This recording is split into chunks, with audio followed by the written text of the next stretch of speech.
is Jeremiah Koung. I was born in Kpan, 1978, 17 March. My mother's name is Esther Makaku. My father's name is Adam Sonny Koung. My father used to work for Kpan, and he was redundant in 1983. I started school in Area C school in Kpan, Nimba County. We had to move to Ganta in 1983 because my father was redundant. In Ganta, when we got there, things were difficult. And so I attended the Bayside Woolstown Rehab School. That school was built for people who suffer from leprosy at the time and other disease. They were built by the rehab to help children that could not afford. And so that is school I attended in Ganta. In 1985, right after the election and the coup, my aunt came, 86, my aunt came and took me to Buchanan, my father's younger sister. And I went to live with her. While in Buchanan, she's a disciplinarian person. And so I never had time to play football and play other things. That's why I don't even understand the football game up to today. What I know how to do best is housework. I can cook very well. Cooking is my passion. The same way other people go to watch football. That's how cooking is to me. In Bassa, I went to the first school I attended was the New Hope School. The New Hope School is around around Bidel, where they got Bidel Funeral Home on that same road, the government hospital road. Because there's a church there called New Hope. Which year was that? That was 1986. I attended that school. And I spent 1 year in that school and moved to demonstration in Buchanan. I attended demonstration. I was there for a year. And then I moved to WPL Bronski United School. I was there in the second grade in Bronski. I got promoted to the third grade. I was in the third grade in 1990 when the war came. And the war hit Buchanan May 1990. And we ran to LAC for refuge and later came to Buchanan. Like I said, my auntie was a disciplinarian person who wanted me to grow up good and become a good child. But at a certain point as a child, I thought the whipping and thing was too much. And so one day my auntie wanted to whip me. I said, "Auntie, you're not beat me today." And I left the house. I moved out on my own at age 12. And since then, I've been living on my own from 12 years old to today. I was in Buchanan for a few years doing business. My first business was to start selling fish. That's the way the children sell fish on the road. I used to have fish in my hand selling. I started selling fish because I went to Fontaine Town in Buchanan. And I used to sleep in one guy's canoe. And one day the guy went to fishing in the morning. When I walk around all day, I go to the canoe and sleep. This guy went to fishing in the morning, about 5 o'clock they're supposed to go. And they saw me in the canoe. And then they grabbed me at the time. And he left me to the house. At that time, the criminal rate and thing wasn't like this, so people were very afraid to see children to take them home. And so he took me to the house. They went to fishing. There's a Ghana guy called Kpan. I don't remember his last name. So I was with him for some time. And while there, because of the kind of work I do, cooking, cleaning up, so I took over the house and the key, everything was in my hand. Later, after some time, every time they come from fishing, we go all the canoe They gave me small fish. I sell and save my money. So I was saving small money until I got some money and decided to I can move on my own now. I moved on my own, rented a room in Buchanan by 91. And I was living on my own, buying fish from the crew side, the fishing, because the crew people can fishing with hooks, so they catch a lot of fresh fish. They finding people throw net, and sometimes the net they slip over the sea. So I started selling fish to the guys on the road. When you come in from town, all the young guys selling fish, crab. And blessedly for me, I went to the Loop one time to sell the met. I think the late Nelson Taylor, Batu Taylor, and the whole crew, Tom Wu, you, and all of them, they were at, I think, Batu was nursing house in the Loop. They saw me as a young child selling big fish on my head.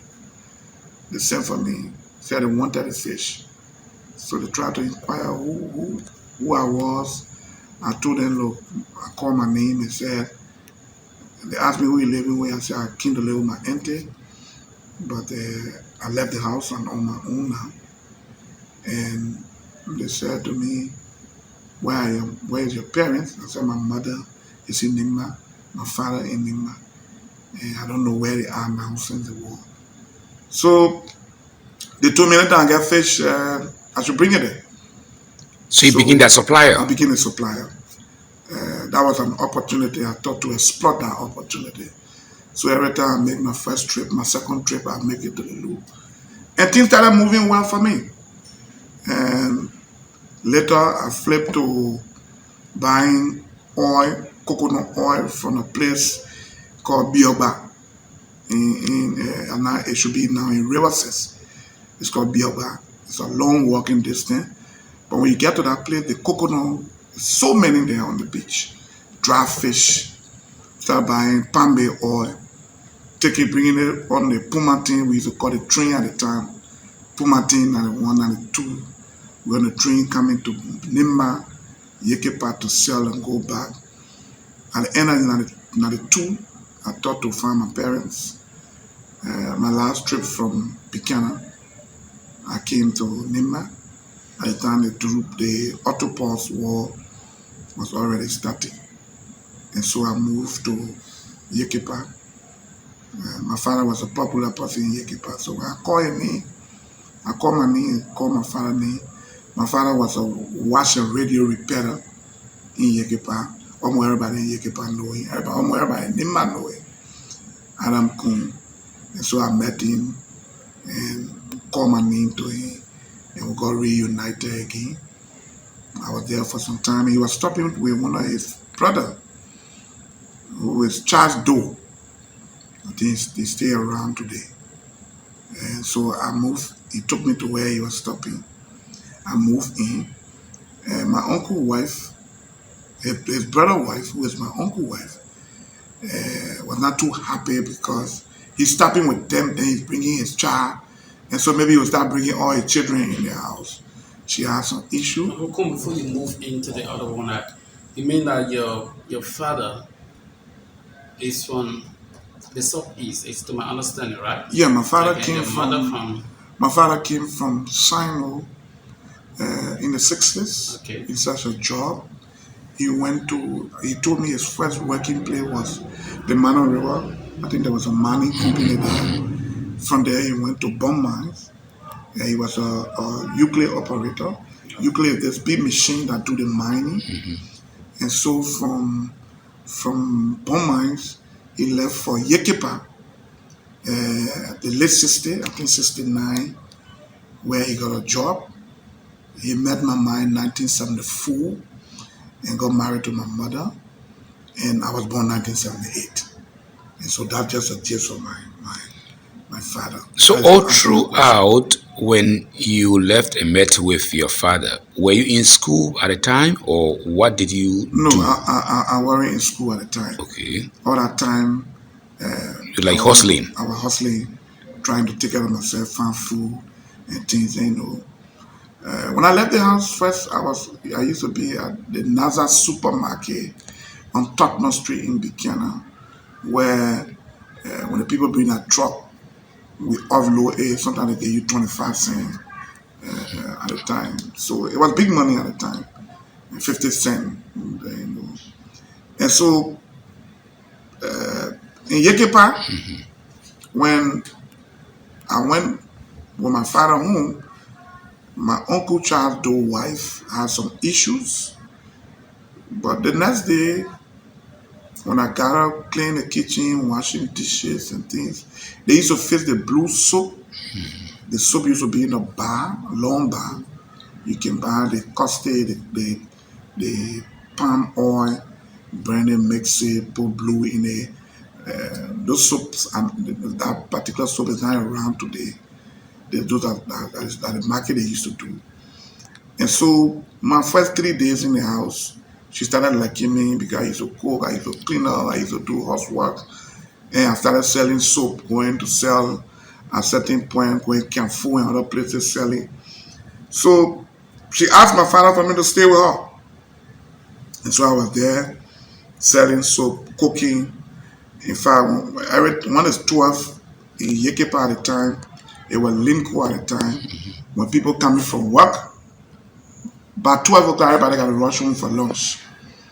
And so my friends used to call me Mere. So I had a friend who was a Bassa guy. He myself used to speak Bassa. So as soon as 12, a group of them would come together, stand behind the house and say, Mere, then I say, yo, then make food ready. They come and all eat together. But at the 3, the Duruba war started. I decided to find my mother. So I came to Ganta, told my father's